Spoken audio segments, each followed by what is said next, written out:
Hey y'all, how you doing? So I made a video earlier about the Happy Mail that I got today, and I need to get together 5 envelopes.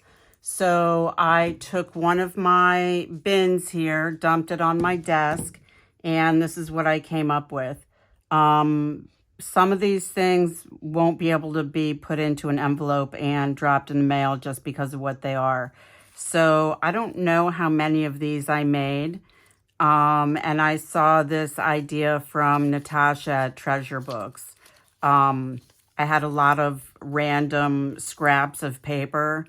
And so I think there's like 11 or 12 of these things.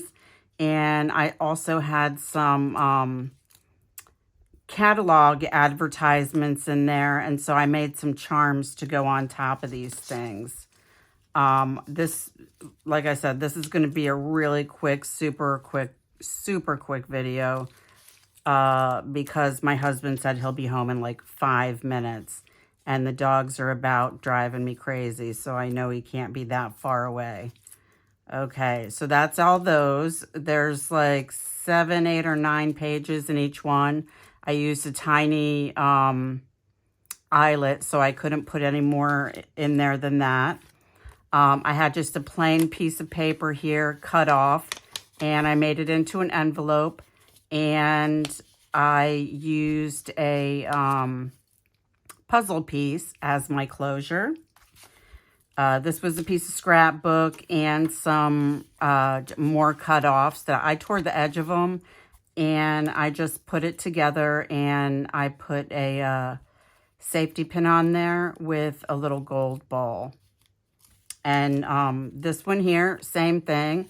Got my papers together, and I did a 3-hole pamphlet stitch, and I put a little digital kit on there, or digital printout on there, only to realize that it's upside down.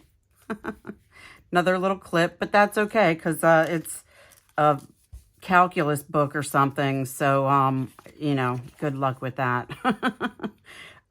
This here is also an idea from Natasha. It's just a strip of paper left over from a 12 by 12. And all these won't be able to go in because they're all closed with small paper clips with a little gold ball on the end. So this was just a 6 by 6 piece of paper. It is textured. I don't know how well you can see that in the video, but I just used some ground espresso and a stencil for that. And then I just edged the pages there with some stormy sky.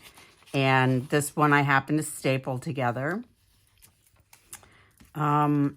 This here was one of those cards that you get in a cross stitch thing. And on this section here, it's got colors on it, and you're supposed to put the colors on the sides there. But I don't do cross stitch, and so I just put some ribbon through those holes, and I made a little pocket to cover up the fact that it was folded in half. And then I put a little piece of ruffle on there. And then this one here, just some more notebook paper. I think this actually, you know what? I don't even know what that came out of. But what it's attached to is, this is one of those chipboard things that you get with like a yard or 2 of fabric already pre-cut.